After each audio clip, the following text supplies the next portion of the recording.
you.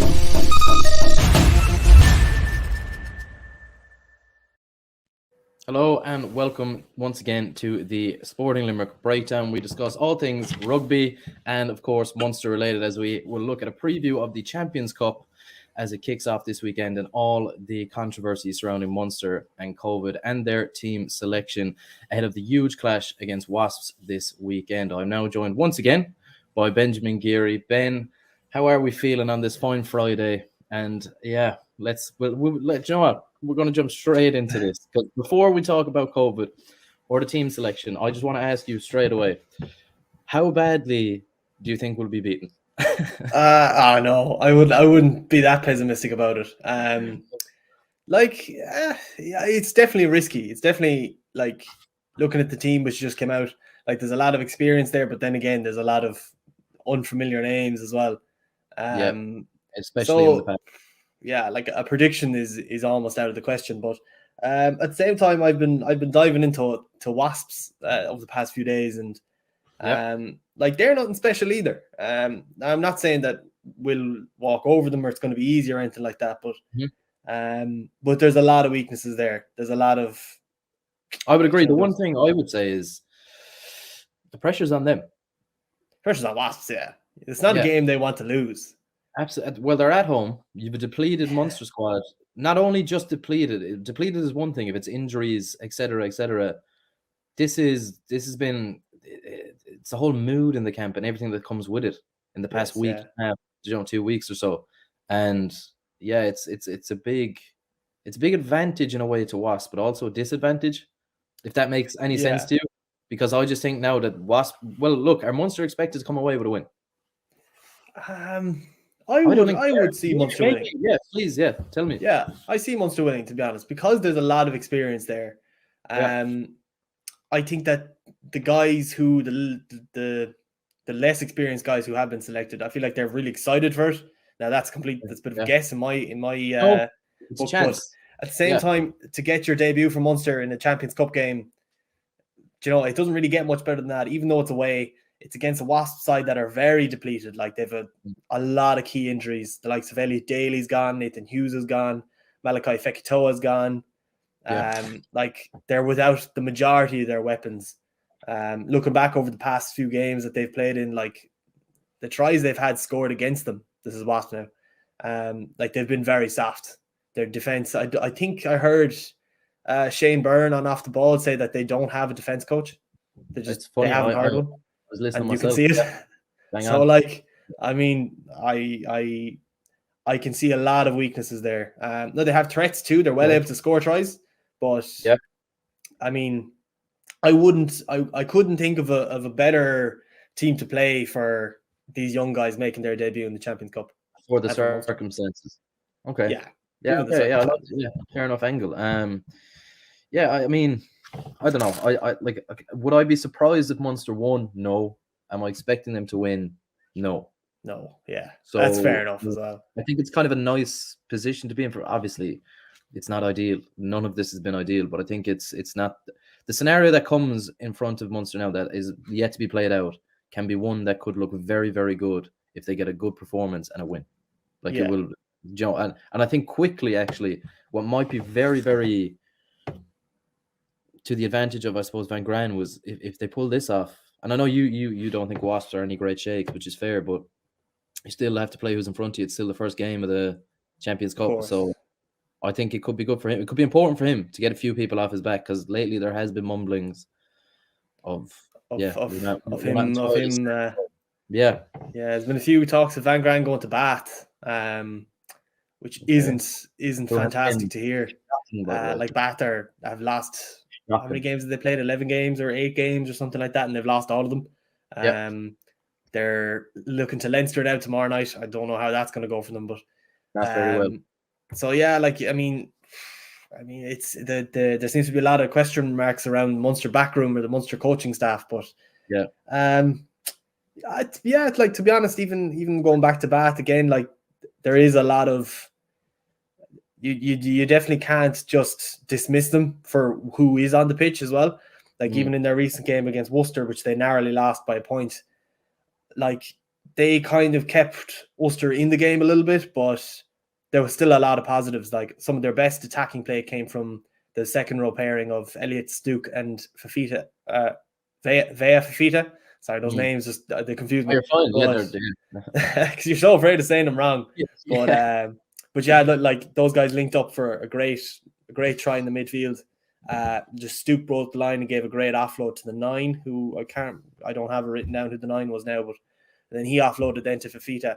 I believe Fafita has a few All Blacks caps, just maybe 3 or 4, but if you have any, you can play. Yeah, exactly. And he's like you can play him anywhere. You can play him in the center. You can play him. He is a second row, but his hands are so good. He's so quick. He's so athletic. You also have Alex McHenry as well, the former Munster man. He's on loan at Wasps at the moment. He played at 13 as well with against Worcester. Outside him as well was Jimmy Gophertz, the man who's probably, I think he's 38 now, but he's won 2 or 3 Heineken Cups with Leinster.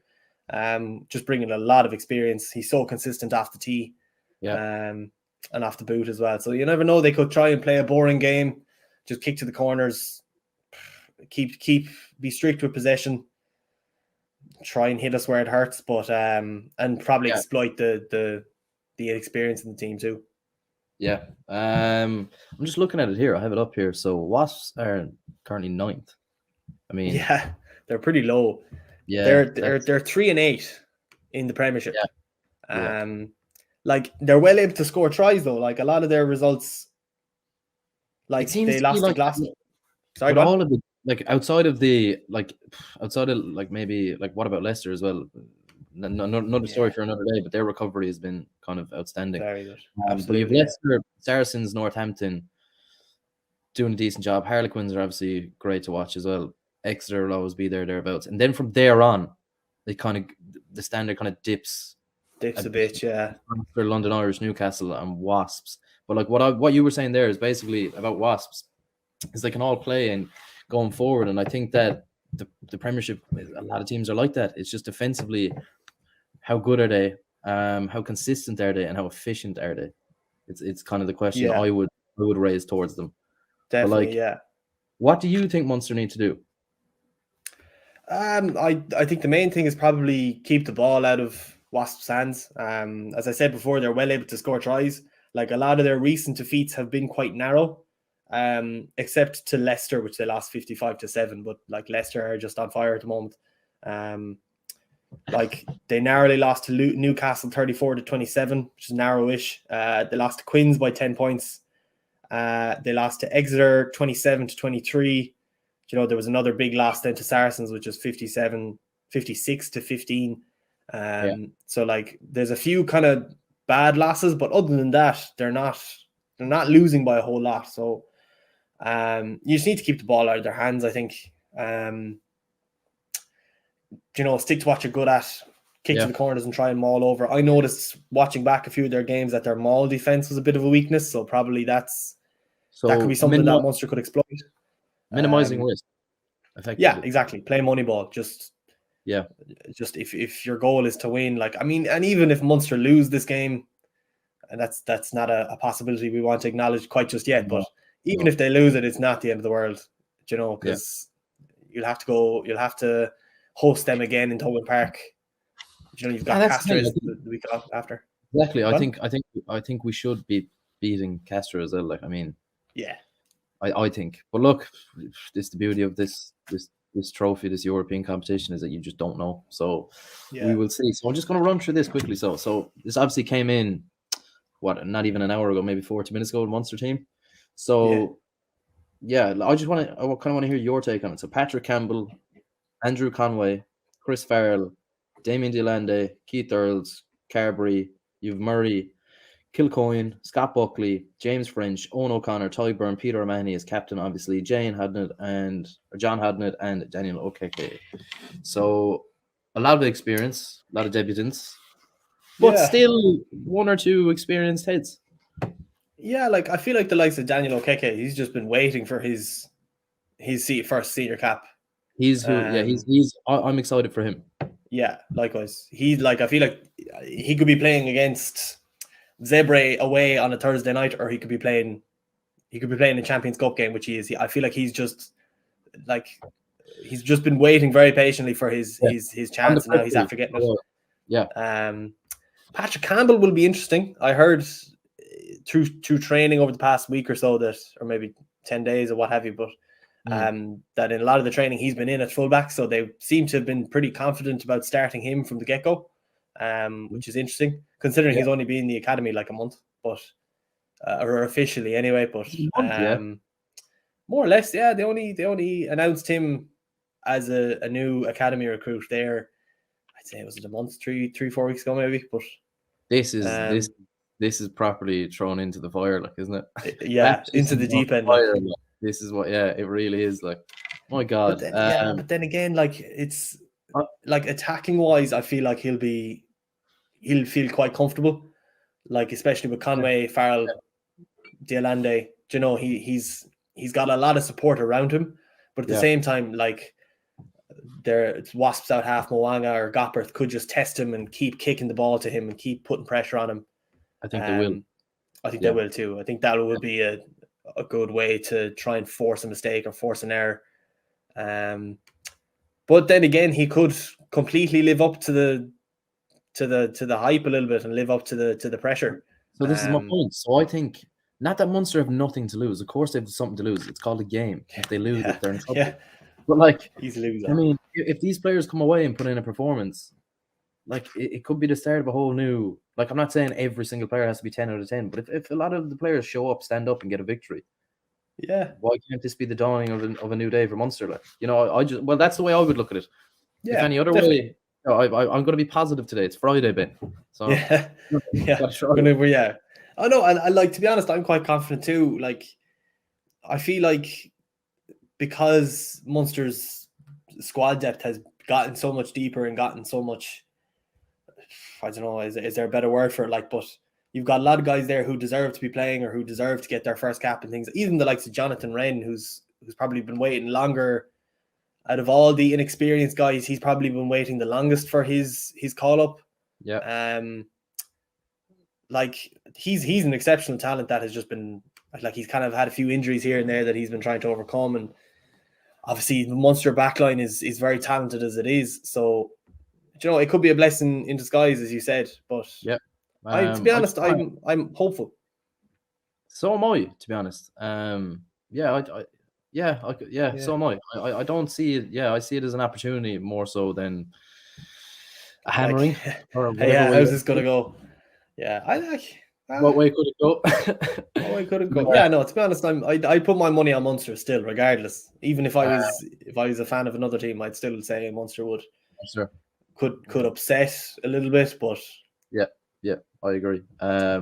Replacements. So the new man, Declan Moore, we have him. Yeah, we have Mark Donnelly, Roman. This is the one now that interests me. So Roman, if I say this right now, Roman Salanoa, right? Roman Salanoa, John Ford, Conor Maloney, Ethan Coughlin, Tony Butler, and Jonathan Wren, as you were previously mentioning. Roman Salanoa, I'm never going to get used to that. So Roman Salanoa, what do you think of him? What is the impact? Because he's an interesting figure, to be honest. I've seen him in a few times in training photos and everything from the Munster Gallery, and I'm just like, yeah, I kind of like the look of you. Yeah, you look big and you look intimidating. I was like, that's good enough for me. It'll work. Like he's a strong guy. And I'm afraid I know a bit about him, but I'm afraid to get some details wrong. But as far as I know, he is a Hawaiian native. I'll correct you, and everyone else will. And just of course, yeah. You don't need to be afraid. Please do correct me. But I believe he's a Hawaii native. He found his way to Leinster through, was it Declan Kidney's kind of talent scouting program, which I don't know much about, but he found his way into the Leinster Academy and then found his way to Munster. But he's a big, strong guy, American football background. He seems to be a really good scrummager, really good tackler, which is kind of what you need from a solid front row like that. Yeah, the scrummaging is apparently his seems to be something he's best at, which is funny because, like, you can teach scrummaging to a degree, but some guys just have it, you know. Some guys are just good at it. Different styles. Exactly, yeah. Shane Byrne again, who mentioned this. He was like, you can go low, you can set high. It's all about that, but it's so true. It's all about that chemistry across the three. It's not. You could have one of the best scrummagers in the world, and he could have a completely different take on what or style on what scrummaging is, like the tight head to the loose head, which they are different. You know what I'm saying? But their styles for that position could completely differ, and it could melt the whole thing. However, you could have two average scrummers, let's say, and as long as they're on par, you have a good scrum. So it's interesting. Just how the dynamics work as well. So I'd be interested to see him, like we said. Yeah, I know I think he's just back from injury a couple of days. Did he have an issue with his leg or something like that? But it's great to have him back. And I think at this stage, with the situation Munster are in, they need as many bodies as they can, especially in the front row, especially when it comes to lineouts and scrums like that, because like regardless of Wasps' injuries, like their pack is still relatively unchanged. They're big, strong guys. They're very good maul, very good scrum, very good line out. But yeah, like if Munster can somehow find a way to exploit their weaknesses in those regards, then it's great. But that'll be a tough. Those kind of fundamental parts of the game, like scrum, line out, set piece, the basics, what have you. The basics, exactly. Yeah. Like Wasps are going to want to take control of those, and they could too, because looking at the Munster pack, like there is a good bit of inexperience there. Like no disrespect to them, but like that's fact. That's not disrespect. That's in Champions Cup is a big step up. Absolutely. So do you think that's where it's won or lost, the scrum? This game or in general? This game could be, could be. I think maul as well is a big one. Like even looking back at that Worcester game, which Wasps narrowly lost in, like their hooker Dan Frost scored 2 tries. Like his first try was he was playing like a centre. He just slipped through the back line and crashed over. But I think his second try then was off the back of a maul, and like there was no way he wasn't scoring it. He was just so strong. Like things like that are hard to defend unless you have weeks of training done. You can't just rock out into the pitch and try and outmuscle someone. Some players in certain scenarios you can't defend. Just that's how it is. So, you need to kind of outscore them. But yeah, Munster will they'll need to be kind of firing all cylinders attack wise as well. But I'm less worried about that because of the presence of Delande and like Keith Earls as well, who I'm sure knows the Munster attacking plays inside out. Yeah. Chris Farrell being back as well is a big help. Andrew Conway is a big help.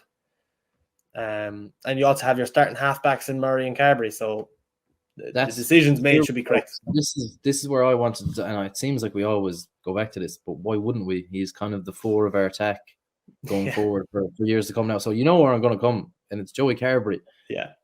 He was phenomenal in New Zealand. This is what we were talking about. But this is now, to me, not that the whole performance is on him. It's absolutely not. That would be absolutely it would just be naive to say. However, he can step up here now and really make a point.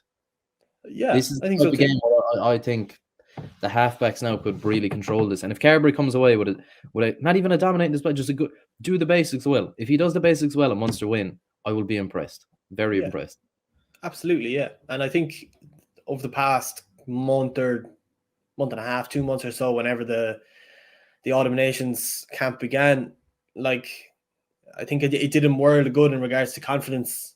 Just kind of focusing on himself in a different environment. I agree. Yeah. It does. I think we touched on this before. It does make you wonder if he's really settling into the Munster environment. Like that could be the common denominator, because we've seen how good he is so recently. It could even be something as simple as with Ireland, he's not expected to be the man. Like, there was pressure coming on for the New Zealand game, but it's almost like, people are kind of writing me off. I'm going to prove myself. Whereas for Munster, it's a whole different. Well, it's actually it is the same ball game. It's still rugby, but it's a whole different world in terms of like every single fan in Thomond Park or wherever we play, whether it's in Cork or wherever it is in Munster, needs him to be the man. It's completely different. It's chalk and cheese, and I think that pressure could be telling sometimes, but it could be like it could be anything. I don't know. I don't know. Yeah. Yeah, Why do you disagree with that? Because I'm interested. This is the whole point. Because what's your theory, like?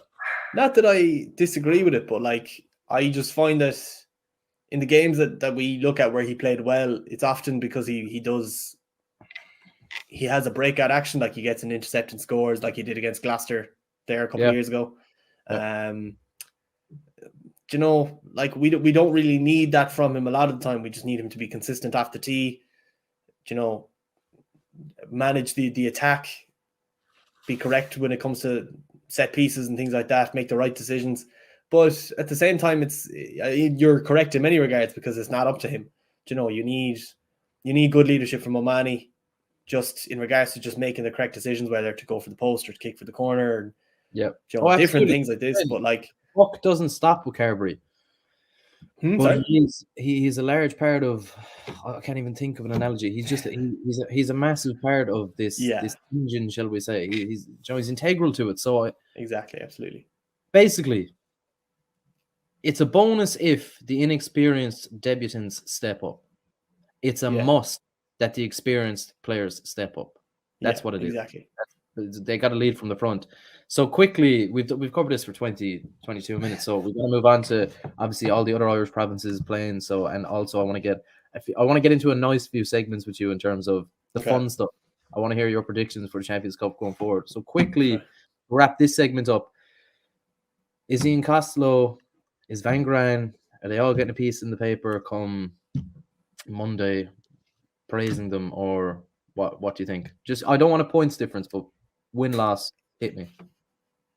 I think it's definitely a game that Munster, I'll rephrase. I think it's definitely an opposition that Munster can beat, but I think playing away is difficult. Inexperience is a factor. Like the ratio of experience to inexperience is a factor. 100%. And then again, you don't want, however it is, 12 or 13 of the experienced players playing against the 15 players playing for Wasps. You know, you don't really want that dynamic either. I think it's a game Munster can win, and I think they will win, but it's tricky. Yeah, it's really difficult because there's been no other game really like this. You know. Oh no, I can't think of another game where something like this has happened. So 100%, it's unprecedented. It's ridiculous. Where there's guys our age, or my age anyway. You're a few years older than me, but my age playing with guys who are 30. Sorry. Does that make you feel better, Ben? Sorry. What was that? 24. I'm still young, kind of. Yeah, you're still young. You're not like 22. You're 25. Yeah, it's not like I'm 26 and nearly 30 or anything. Yeah. But these guys are like I think Mark Campbell is 20, 21 maybe if he's a day. And to start at fullback in a Champions Cup game is massive, especially away. To start from Munster is massive. To start from Munster in a Champions Cup game is extremely massive. To start from Munster in a Champions Cup game away is extremely massive. Yeah. To start from Munster in a Champions Cup game away when you're that age is extremely massive. Yeah. So it's absolutely huge, and delighted for all the lads as well and their families. Absolutely, Like if anything, I know this sounds so stupid, but like just I hope they just enjoy it and kind of take it in. Like when you step out into the bit, I just hope they kind of they take it all in and just grab it by scruff of the neck almost. Yeah, by the horns. Hopefully this is the beginning of careers for all of them, long, joyful careers for all of them from Munster. I hope so too. Yeah. But look, even if it's not, or if it is, enjoy the day. Yeah, we're about to find out. We'll find out Sunday. I'll go. I was going to say I was going to be positive because it's a Friday, but like, go on, be positive. Okay, Wasps will only beat them; they won't hammer them. Okay. That's fair. I do think Wasps will just edge it, and I don't know why, because Wasps, like you said, they haven't given me anything to. It's such a 50-50. Like the more I think about it, I'm like, no, Munster will do it. So I don't know. I actually don't know. Do you know what? I've changed my mind very quickly. I think, okay, I'll go Munster. All right, that's it. Okay, so in other matches, the one I kind of want to get into first because I think it's biggest game they've had in a very, very long time. I think Connacht instead is going to be very, very interesting. And I just think the way Connacht have played, I think they can do it. I think they could too, yeah. And the fact that it's in the sports ground as well is a big help. Yeah. Like Stade Francais beat La Rochelle last weekend. Apparently they shouldn't have. No, they kind of shouldn't have. It was a bit. That's what I read that a few places. I think Alan Quinlan said it as well, but I've read it a few places as well. Yeah. Still, regardless though, like it is a win. Excuse me. It was a bit funny in regards to like it was a bit messy. Like, there was a lot of the tries and a lot of the breaks and stuff. The positives that came from the game usually came from kind of mistakes, like drop balls and stuff, and it wasn't great. A lot of penalties. But I do think that Stade Francais did a good job of kind of picking them apart. They really capitalized on the penalties from La Rochelle. So, and like I watched very little top 14. I'll admit it. I pay attention to the results and to the highlights and stuff, but I rarely sit down and watch the games just because the times they're on and there's other things that I have to kind of pay attention to more. But it's a funny one. Like I definitely think that Stade Francais playing in Galway is a big factor. Windy sports windy ground. Galway probably will be a windy Galway. Yeah. Considering how well Galway played against Ospreys, I believe it was in shocking weather. The week before they lost to Leinster, week before last. Yes, yeah. So do you know, it wasn't Galway. I just you said Galway by mistake there. Sorry, yeah, Galway. But they were playing in the sports ground in Galway. Yeah. But yeah, no, it's a weird one. Like you never know. Like Stade Francais could surprise you. Like there is talent there. There's Lumapi. I think every French team has talent. Yeah, of course. Yeah, naturally. I think Stade Francais as well are always a proud team. They never want to lose. No. They always want to be thereabouts, whether they're winning or not. But like, they never want to be the worst team. They never want to be near relegation, which is, of course, we don't have that now in the URC. But it is how the top 14 works. If you're if you don't keep your spot in the league, you lose it. Yeah, but okay, not getting into this whole segment very, very abruptly. I think that's the way it should be. That's competition and that's sports. I agree. Yeah. Another day, but I think it'd be interesting if it was in the URC as well. It'd be funny to see how it goes. Like, I think it'd be brilliant. I think that, like, I don't know. I just think, like, I'm going to go off on a tangent here and so really quickly, right? I think there's a lot of problems with certain sports is that the competition isn't there. So, oh my God, this is so annoying. So, like for NFL, NBA, right? There's no second league. There's the G League. Yeah, we all know that in the NBA and et cetera, et cetera. But quickly, right? So there is no relegation. So there is no other league to go to. So the problem that you have then with the draft system is that teams get very comfortable and they tank. Yeah, it incentivizes losing. You find comfort in mediocrity, basically. Yeah. I think that is the biggest criminal offense to sports and what sports stands for, in my opinion. I agree. That there can ever be. So this idea of the URC going down the route now of, lads, hi, I'll eat down there at the bottom. You're safe. Don't worry about it. Just grand. Sell out your stadiums and do what you want. And look, we're not, we're here to take part, We don't want you to take. We're here to take part. And it's just like, no, not for me. Anyways, off that tangent, back to what we were talking about. Another dynamic, that interests me is massive because they were discussing this on, I think it was the RTE Rugby podcast. Like, do the French, do they, like, not outside of the top teams, do they care? Do you think they care about the Champions Cup as much as they do as the domestic? Oh, they do, absolutely, yeah. Oh no, I think the Champions Cup is it's definitely approached very differently. Like, top 14 season is incredibly long. It's probably the first season to start and one of the last ones to end. So it really is a marathon. But no, I definitely think that the French teams approach the European competition very differently that they do to the top 14. Like the makeup of their players and the team that you could be playing against in the top 14, like Toulouse, for instance, you mightn't be playing against the combination of Intimac and Dupont and Chesney Kobe, who would have been there, he's moved to Toulon now. But on a week-to-week basis, not all of those guys will be in that team. But for Champions Cup, they absolutely will be, if they're all fit. Yeah. And of course, the makeup is different. The coaching is probably a bit different as well. They're probably a bit more sharp in how they execute things in Champions Cup. Just because it's almost like a bit of a burst. There's the group games before Christmas, which you go super hard for, and then you have a break, and then it kind of goes back to domestic, and then you go back again for the rest of the group games for the second legs, and then so it's kind of start-stop. But absolutely, and I think the French are going to be French teams anyway are kind of dominating the Champions Cup over the past few years. So whether they've been winning it or not, but they've always been the team to beat. I completely agree with you. I don't think any team wouldn't take it serious, but I'm just listening to what others say, and that there's preference put on the French league sometimes in the domestic cup. But I don't know. I don't know. It's just a funny one. It's a funny one to me. But if, like we said, that actually, Joe, what I think that's the one thing you can say about Stade Francais is going away to go. Would it surprise you if Connacht won? Probably not.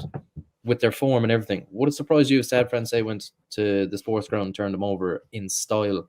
No, it wouldn't. You just don't know what's coming. Exactly. You don't know. Even Claremont had been kind of mediocre in the top 14 so far, because how good they can be, and considering the talent they have, but you'll see a very different Claremont side against Leinster. Oh no, Ulster. Ulster. You'll see a very different Claremont side against Ulster now tomorrow afternoon, I believe. But that's just it. It's almost like it's a different team. They're just wearing the same colors, the same badge. Yeah, it's kind of funny. So, where would the game be won? Where would the game be lost for Connacht? And what is your prediction? Oh, it's a good question. From watching them play against La Rochelle, and I always find the French game very difficult. It's almost so different to the URC and to the Premiership as well, which I'd watch a bit of. But I definitely found that they've really made the most of the mistakes La Rochelle made. So in saying that, Connacht will have to be well behaved. They'll need to give the referee very little reason to blow the whistle against them. But I think they can do it. I think Jack Carthy has been playing out of his skin recently. He's really settled into the season. And he's back, so he'll have a bit of a point to prove. He joined the little knock previous weeks. So now he's going to want to make a step. And again, there's that thing hanging over him. I mean, a lot of people would think, he's too old to get onto the Ireland team. To properly cement a place in the Ireland team, shall we say. We know he was on the Ireland squad. Yeah, he's in around it. But that injury now, again, when he felt like he had a sniff or an opportunity, took it away from him against Argentina, and he'll come back now and he'll be like, no, I'm gonna show you what I can do in elite competition. So yeah, I think so too. Who outside of Jack Carty, who stands out for you, if there is anyone? Jared Butler, Conor Oliver, anyone? Definitely Mac Hansen, needless to mention. I think Mac Hansen has just been so productive.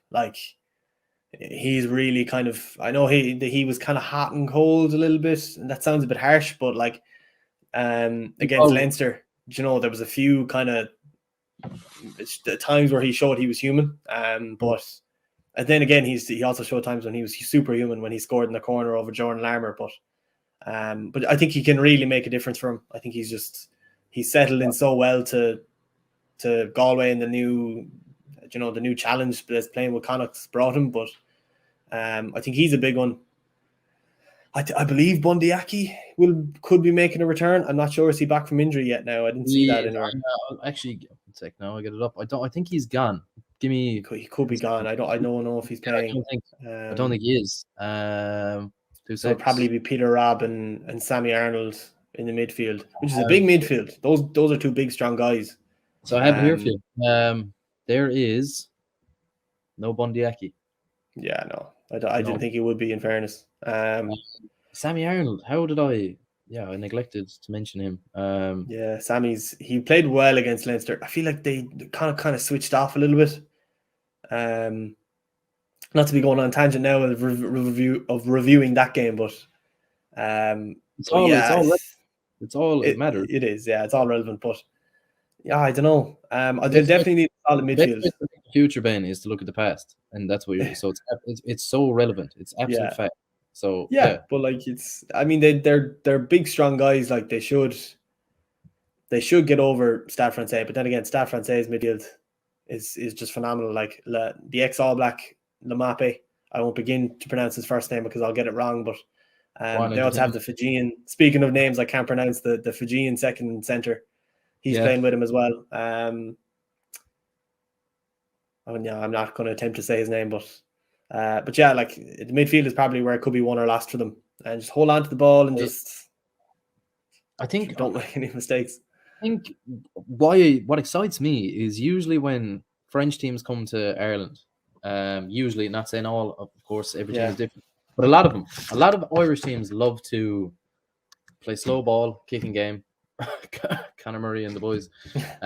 Joe, slow it down, frustrate them, get them into biting, offsides, mistakes, little things like that, and that's the usual like route they go.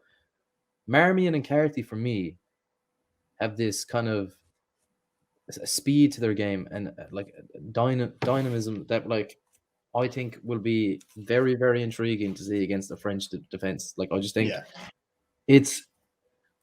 I'm going to go Connacht. Like I'm looking at this team now, and I think Connacht are going to turn them. Yeah, I'm going to go Connacht too, and I think it's important that they get a win at home. You know, they make the most of that as well. I'm not sure who they're away to now next week. Is this? I'm not sure now. I haven't thought that far ahead. I'm literally only thinking about this weekend. I've been so busy with the whole Munster COVID thing. The rest of it is just gone unnoticed. Like that's the thing, though. It's not Munster. That's taken over the rugby world. It is, yeah. I haven't. It just goes to show how much research we've done on the other parts of the league. But but yeah, no, I'm going to say Connacht as well. Okay, cool. Connacht and Stade Francais is covered. Myself and Ben think Connacht are going to do it. Okay, so move on to the next two provinces and try to cover them really quickly. We have Ulster and Claremont, which is arguably out of the four matches involving the Irish provinces, probably the standout one for me. Ulster, a bit funky of late, as in absolutely phenomenal in the weeks leading up to last week, and then just didn't show up. Swansea just didn't show up. Yeah. It was weird. It was almost like the game just wasn't long enough for them or something, you know? In saying that, though, are we... Well, sorry, I'm putting words in your mouth. Am I underestimating Ospreys? Because Ospreys turned us, and they turned... Like, Ospreys aren't an easy shake at home in Wales. No, they're not. No. Definitely not. I don't know. I think... Like, Ospreys are very good at picking teams apart. I think they did that against us and against Ulster as well. Yep. Sorry, I've got this dog barking here. But like, I'm not sure. Sorry, can you hear that? Is that very loud? Yeah, I just hope the postman's all right. That's all I'm worried about. Stop now. But yeah, I'm not sure. It's a funny one because like Ulster definitely need a big result against a team like Claremont. You know, like if they can start off their season with a win over them. It could kind of set the tone for the rest of the year. But then again, at the same time, as I said earlier, Claremont could come out swinging. They could. They're a very different team in the Champions Cup. I'm telling you my early prediction now. I think Claremont are going to sweep them. Really? Yeah. Yep. I'm not sure. I think it'd be a good game. It's definitely one I'm really going to want to watch. Same. Yeah. Ulster could have Dwayne Vermeulen as well making his debut. I'm not sure if he'll start, but he'll probably be there anyway. Hearing that he'll be starting. Yeah, I think they should start him, but you know these kind of situations they rarely start him. But now I'm just thinking, Ulster on the Sunday, or are they Saturday?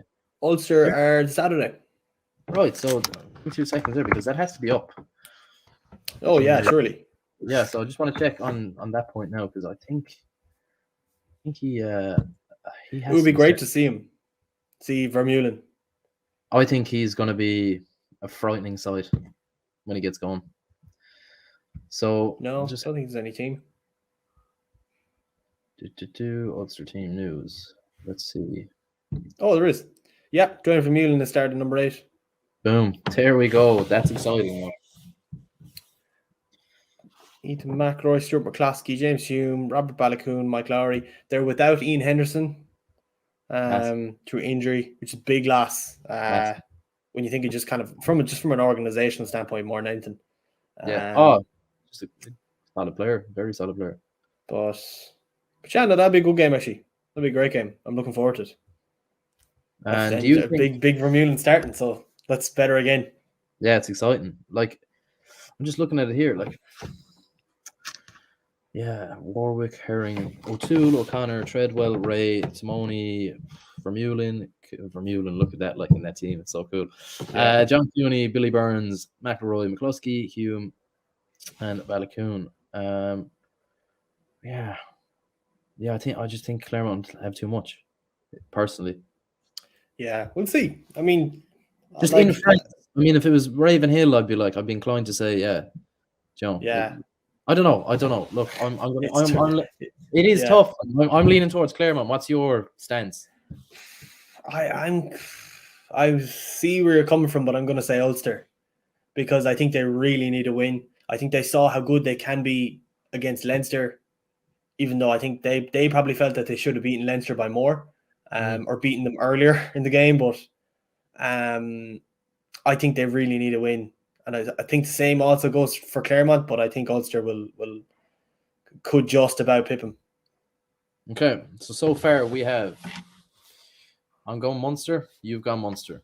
We have then moved on to Connacht. We've both gone Connacht for the win, and now we disagree. Finally, it's gone back to some normality on this show.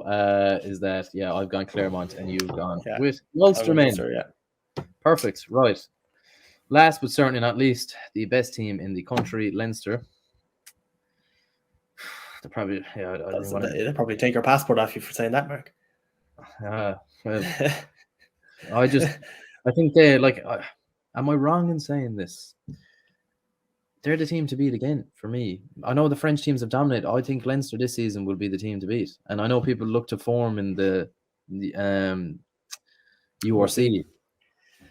I think you're right, though. I think there's definitely pressure on them. 100%. There's pressure. I just think Furlong is going. Like, I'm just looking at the team here, and it's just actually, it's quite disgusting, to be honest. It is actually an embarrassment of riches. Like, it is absolutely frightening. Like, so they've got Keenan, Larner, Ringrose, Frawley, Lowe, Rossburn, Gibson Park, Andrew Porter, Ronan Killer, Tyke Furlong, Ross Maloney, Ryan Baird, Rhys Ruddock, Josh van der Fleer, and Caelan Doris, just to put the cherry on top there. And then the replacements. Sorry, no, you're fine. The replacements then. This is where it just gets funny. Yeah. Dan Sheehan, who came on for, obviously, Ireland, played brilliant rugby. Keane Healy, monster. Michael Alatoa, just need saying. Owner, brilliant. Max Deegan, player. Luke McGrath, Jimmy O'Brien, and Tommy O'Brien. What a side. My God. What a side. Interesting that there's no room for Harry Byrne. That's why I wanted to ask you, Ben. He's not even on the bench. Nope. Is he? So, the Battle of the Brothers. Who do you lean towards in that battle so far? Because every single person I've ever watched in like regarding this debate has a different view. So I'm fascinated by it. Do you really want to know what I think? I have to. I think from a team standpoint, in regards if your goal is winning the Champions Cup, you have to go with Ross Byrne. I think Ross Byrne he gets a better, how do I say this? He gets a better kind of, he runs the team better. I eventually got there. He kind of runs the team better, I think. I think Harry Byrne is much more focused on showing off how good he is. And I'm kind of plagiarizing Brian O'Driscoll in saying that, but I think you're absolutely spot on so far what you're saying. So don't mess up. No pressure. To be honest, like before their game against Connacht, he had played like roughly the same amount of minutes for Ireland as he did for Leinster. I think he made a lot of mistakes in the early 20 minutes against Connacht. I really don't see why everyone is so fascinated with Harry Byrne, and that's not to sound harsh, but like, I think he can do I think he can do the job of an average out half. I don't see him as this heir to Johnny Sexton and the Yes, long line of simply put, he's an average to good rugby player. You don't think he's special? Simple as. I don't see how he's special now. And they're talking about giving him game time and putting him down in the AIL and loaning him out for a year in order to get him experience. But you have a lot of out halves in the country. Like you've got Ben Healy, who's also playing for Garryowen on and off, played a lot of minutes for Munster. You've Jack Crowley, who's also in the same boat, who's playing for Cork Con every other week at fullback, mind you. So he's incredibly talented. Even the likes of Jack Carty as well, who's running a very successful, bar the Leinster game, but a very successful attacking game with Connacht at the moment. I just don't see why there's so much patience around Harry Byrne. Even when you look at, sorry now my rant has gone on here, but even when you look at the likes of Rob Herring, who played a few kind of mediocre games for Ireland over the Autumn Nations series. Yeah. And he plays a few mediocre games, and all of a sudden it's Dan Sheehan now, his second choice hooker. It's just a done deal. There's no second chance for Rob Herring. But for some reason with Harry Byrne, it's like take all the time you need. I don't understand it, to be honest. I think he's a great player, but I don't see where the favoritism comes from. Prince, this Prince of Leinster, Prince of the Irish 10 jersey kind of persona is coming from, because I think there's much better out halves in Ireland at the moment. I don't disagree, and I kind of think another knock-on effect, which is problematic for me, is that I think it goes without saying, if you are starting for Leinster, in my opinion, regardless of how good your form is or how good you really can be or what your ceiling is, you're going to be on the you're going to be in Ireland's squad. You're going to be in thereabouts. I just think if he is being pushed so hard by Leinster, then he's obviously going to be involved with Andy Farrell. And does that take away are we blindsiding other talents, basically, do you think? I think we are, absolutely, yeah. I think we are. Because if you need players to be ready for the international game, it's not Andy Farrell's job to get to develop players to get them ready to play for Ireland. Really, it's the club's job. 100%. And I feel like Munster and Connacht have done that much better. And Ulster kind of had their time. Burns didn't really work out, but I think Munster and Connacht have done a much better job at that than Leinster have with Harry Byrne. I think he does a lot of stuff right. Leinster after Leinster, effectively. Sorry? Leinster just looking after Leinster. Yeah, I completely agree with every single word you said there. Yeah. But my point would be, how many Champions Cups do Connacht and Munster have in recent times? Yeah, but those Champions Cups weren't won by Harry Byrne, or they weren't won by Ross Byrne. I'm just talking about the bigger picture of Leinster are very kind of I know, that's fair enough. Style. But I just think, look, no, you could be completely right. This is the whole point. Who knows? This is why the IRFU hire people and put them on high salaries. We don't know. This is the whole point. So it's just a talking point. And I do fully agree with you in terms of we are neglecting, I suppose, other possible options for 10.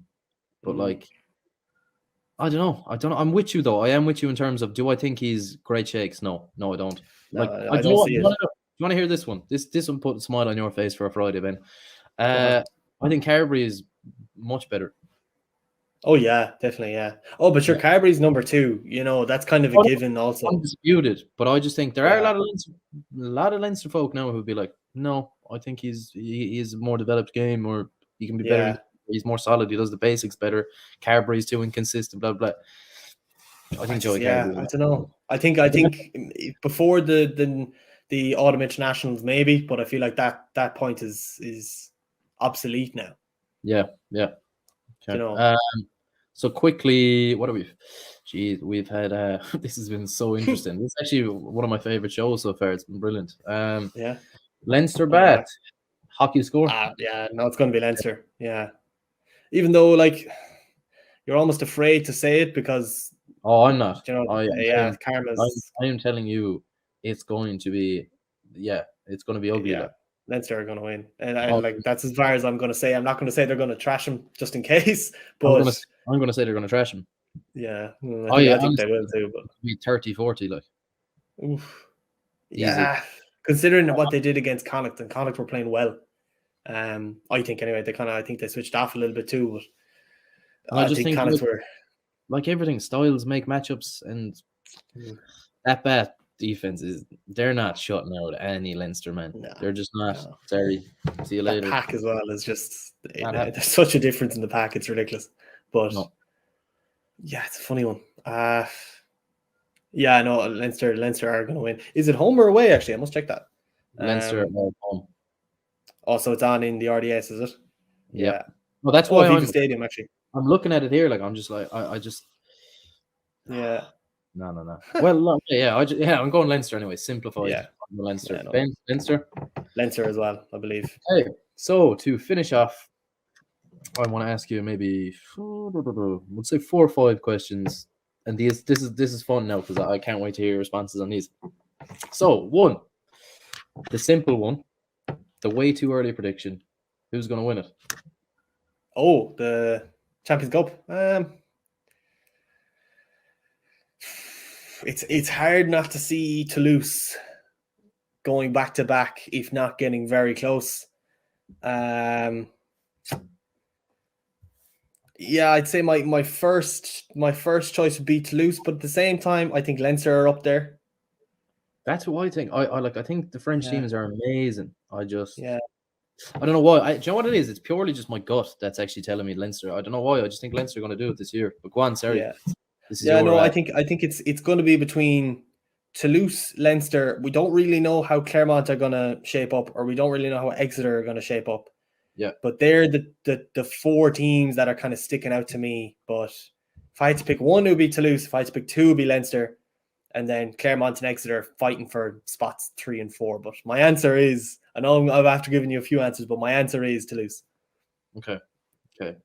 Right. What about you? So Ben has Toulouse early on. I'm going to go Leinster. I just think Leinster, I hate saying that. Yeah. I know, I hate saying this. I have to be honest. Yeah, you have it. It's what the information is telling you. Oh, God damn. It's ruined my Friday now. Just whatever, head up. So, the fun one. This is the really fun one. Well, there's 2 that are really fun. This one I like. Your dark horse. Who's coming out of nowhere? Who's shocking Europe this season? Outside of COVID? I wouldn't say they're coming out of nowhere, but they could shock Europe. I'm going to say Harlequins. Ooh. I'm going to say Harlequins. Okay. Part of me, there's a little voice in my head telling me to say Leicester as well, but I'm going to stick with Harlequins. I think Harlequins. That is, that's because they're the reigning Premiership champions. Okay. I also think Leicester are really they're having a good go at this year in general, but I think Leicester are absolutely exceptional. I just think at this level, not that they'll be found out, but experience will kick in. But yeah, I think so. I actually do like that. No, I like the Harlequins call. Yeah, I like Harlequins. My dark horse is Munster. Yeah, I'd love to see Munster. I think there is the talent and the resources there to win a Champions Cup, but I can't tell you if it's going to happen this year.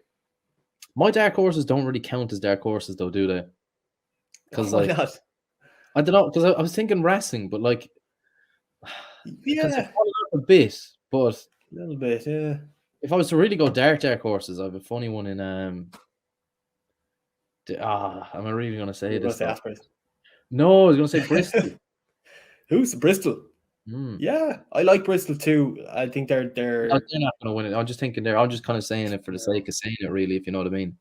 I love watching them play rugby, though. Yeah.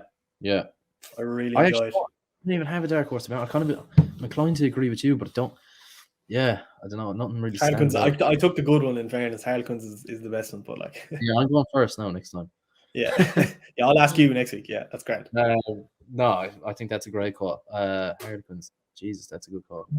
Okay, so quickly, this is the one I'm most excited about. Flop. Okay. Flop. Ooh. Who disappointed?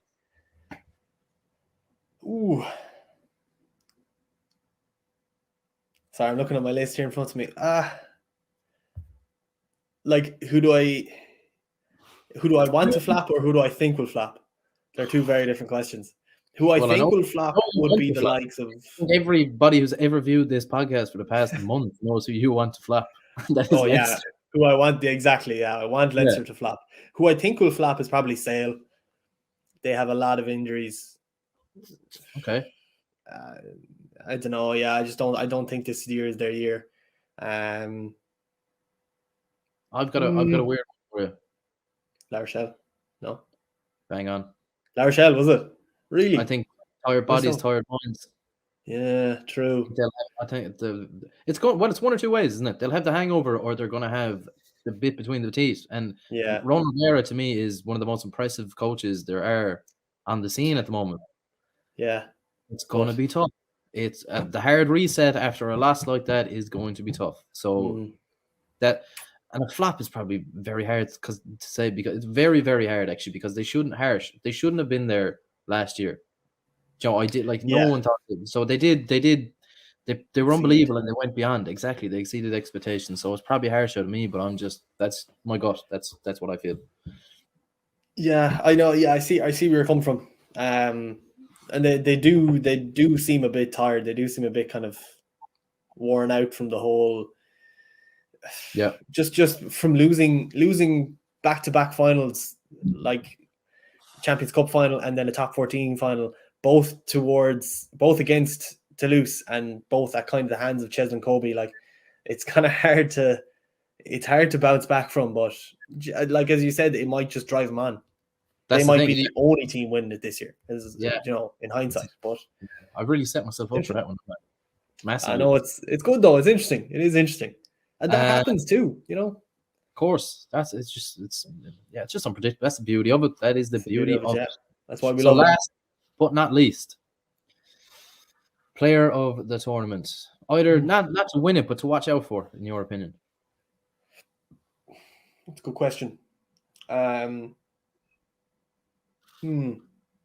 could say Marcus Smith. I'm going to stick with my Harlequins.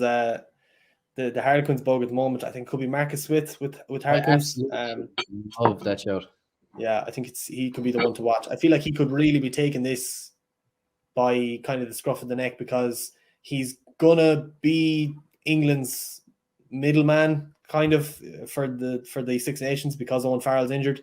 So yeah, I think he's going to be really trying to get as much as he can out of this competition, whether they win it or not. But as a player, I feel like he has the most to gain from it. And I think he's one of those players who I think naturally has disgusting confidence, and his ability matches his confidence, which is rare. Yeah, I think he's one of those. He's just mercurial talent who can flip the switch like that, and he can do things that no one else. His sidestep for a 10 is it's nuts. Yeah, it's outrageous. Ridiculous. However, I think his confidence gotten even bigger now, because Eddie Jones picks experienced players, and he very, very seldomly goes for youth and kind of mercurial players. He doesn't like it. He likes you to hammer home the basics and be efficient. Marcus Smith getting in that England squad, to me, will do him. I think that's a great shout. I think he could be dangerous. He could be a dangerous man.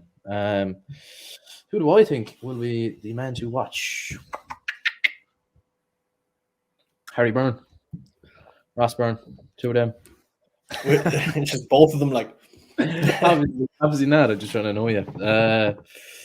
He's not playing, so. Player to watch. It's not a dark horse, mine. To be honest, it's the same as I can't see past Ntomac. Really, that's a good shout as well.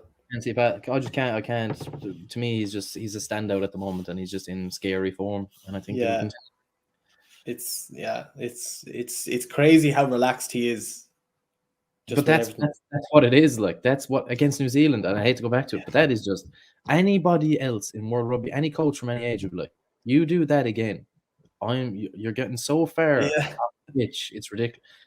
He's just like, here, I'm doing what I want, like, because we actually get places when I do what I want. I'm that good. It's just class. He's class to watch. So that's my shout. Okay, make the game hard for him. Oh, I love it. Right, so we can't wait for this weekend's action. It's going to kick off what should be an absolutely ridiculously good season of Champions Cup. Hopefully Munster can get the win against Wasps. Do I expect it? No. But do I think they can do it? Yeah, at the same time. It's kind of a funny one, kind of a grey area. Me and Ben have both gone with Munster.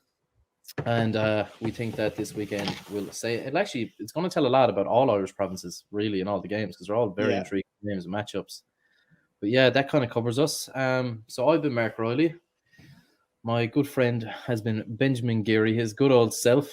And that's been the breakdown from Sport Limerick once again. We'll be back next week where we'll run through the results from this weekend's Champions Cup, and we will look forward to another round coming up.